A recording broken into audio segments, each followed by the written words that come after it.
Let's get to Paul's question. So he asks, if you have a high ticket product with no following, no warm leads or anything at all, how do you write an email sequence to warm up a purchased list? Or should I have just told them, no, don't do this and not have taken the job? Should you have told them no and just not taken the job? In hindsight, yes. I find those clients hard to work with. If the list has been purchased just kind of willy-nilly, they've just like seen an ad or whatever, and they go like, oh yeah, someone said I should get this list, so I did. That's usually a red flag. And two, if they don't have a very clear reason for having bought it, and by that, I don't mean, oh, we just want to make money. I mean, oh, well, we know that this specific segment, this specific list have a problem and we can solve that problem. Unless they have a very good reason for having bought that list, I don't want to touch projects like that. The second thing is, sometimes hindsight is like a wonderful thing, but you can't do anything about it because we don't have time machines as much as we try. What is the one big problem they have? Is there a unifying issue that they're all facing right now? Or is there like one big problem these kinds of people tend to have?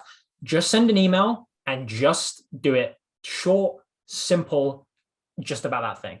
Do not do a long form email. If people are cold to you and they've not seen you before and they see that you've sent a long email, like they're just going to go like, even if your subject line is kind of engaging, they will often just go like, I can't be asked to read this. I personally find a direct question that's hyper relevant to them and a quick CTA. That's my advice. Paul, you were in the unenviable position of having to write copy for people that didn't quite know what they were doing. How do you write copy in such a way that you can please somebody like that? I don't know. Do you want to work for somebody like that who's constantly going, what color am I thinking of right now? I would definitely say that next time, like, feel like you have the ability to ask for elaboration and clarification specifically about what they want. Once you start doing that and asking very pointed questions,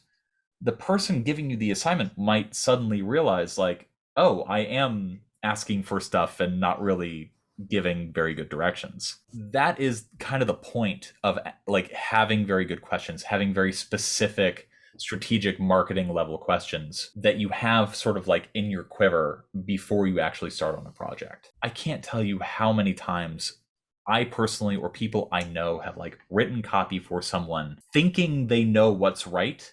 And then the client goes, this isn't my voice at all, or this isn't the direction we wanted to go, or this isn't doing what I wanted it to do, or this is all wrong. Even if they don't know, like, it doesn't matter. Like you're writing for somebody else. Please understand that you asking questions and asking questions they don't know the answer to is doing them a favor. Do the best you can with it and just kind of take the loss and be like, well, I know now, like I've experienced that. I'm not going to accept a job like that again.